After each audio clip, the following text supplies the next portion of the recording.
Assalamualaikum warahmatullahi wabarakatuh. Perkenalkan, nama saya Wayuni Amalia, mahasiswi Politeknik Pos Indonesia, jurusan D4 Logistik Bisnis kelas 4D 618 dengan NPM 6184208.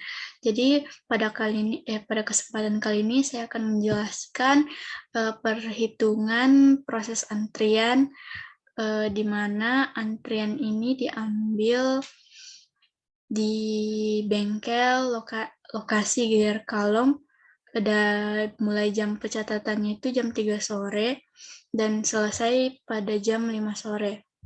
Untuk total waktu pengamatan itu ada 2 jam dan total konsumen di mana kita mulai pencatatan itu ada 5 konsumen. Untuk tingkat kedatangan konsumen, kita menghitungnya dengan cara total konsumen dibagi dengan total waktu pengamatan, jadi menghasilkan 2 sekian konsumennya per jam. Nah, untuk tingkat pelayanan konsumennya sendiri, kita menghitungnya di sini. Nah, pertama-tama kita mencari waktu kedatangan dalam detik dengan rumus detik kedatangan ditambah dengan menit kedatangan yang diubah ke detik, ditambah dengan jam kedatangan, di mana juga diubah ke detik. Jadi hasilnya ini. Untuk jam selesainya juga, detik selesainya juga, kita mencarinya dengan rumus detik selesai ditambah dengan menit selesai yang diubah ke detik juga, dan jam selesai di mana jamnya juga diubah ke detik. Jadi menghasilkan angka ini. Untuk data berikutnya bisa di-copy saja rumus ini. Antriannya sendiri untuk pertama kan tidak ada, jadi kita beri angka 0 di sini.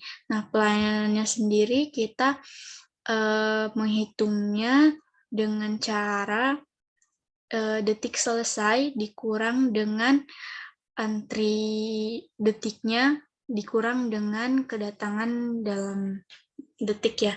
Jadi kita mendapatkan hasil 1481 detik yang akan diubah ke jam dengan cara dibagi dengan 3600 detik dan mendapatkan ini. Setelah menghitung ini semua, di sini kita mendapatkan 2 konsumen ya yang mengantri, ada di konsumen pertama dan konsumen terakhir. Nah, untuk rata-rata pelayanannya kita menjumlahkan semuanya dan membagi banyak konsumen di pelayanan, baik itu detik maupun jam. Nah, selanjutnya kita menghitung pembangkit kedatangan konsumen, di mana lambda-nya itu kita ambil dari worksheet. Tingkat kedatangan konsumennya itu 2 konsumen lebih ya per jam, dan kita ubah ke menit lagi, 0,041 sekian konsumen per menitnya. Lambda dalam jam itu di mana kita memakai rumusnya eksponen dalam kurung min lambda, sama dengan cara mencari L menitnya juga.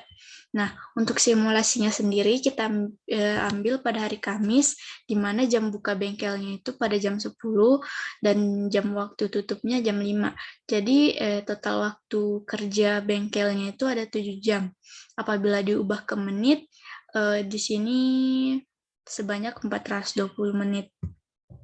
Nah, sebelumnya di sini kita menginsert sesuai berapa banyak menit.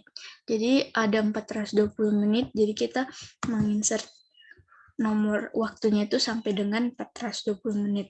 Nah, untuk waktunya kan dimulai bukanya pada jam 10. Jadi kita input jam 10.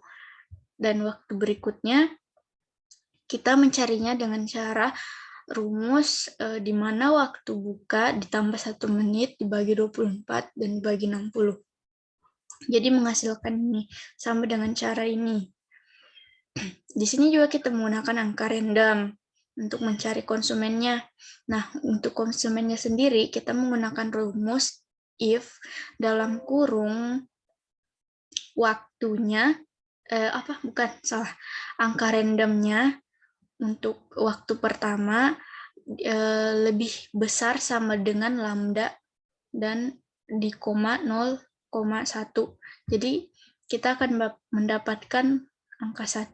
Sini kita akan filter di waktu mana saja yang ada konsumen. Nah, setelah kita filter, data yang ada konsumennya kita copy untuk menghitung pembangkit pelayanan konsumen. Seperti ini.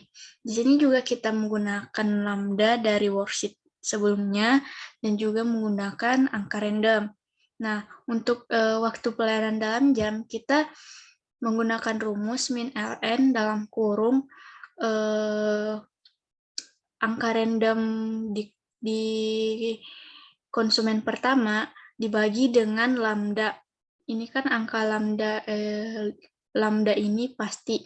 Jadi kita menggunakan $. Nah, hasilnya jadi ini.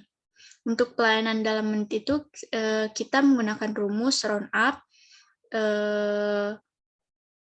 di dalam kurung waktu pelayanan dalam jam dikali 60,0. Jadi hasilnya itu waktu pelayanannya 6 menit. Nah, ini kan konsumen pertama, jadi antrian menitnya itu 0, di mana waktu pelayanannya 6 menit, dan selesai dalam waktu jam 10:06. Untuk data-data berikutnya bisa juga langsung di-copy saja. Seperti ini, teman-teman. Jadi sekian dari saya. Assalamualaikum warahmatullahi wabarakatuh.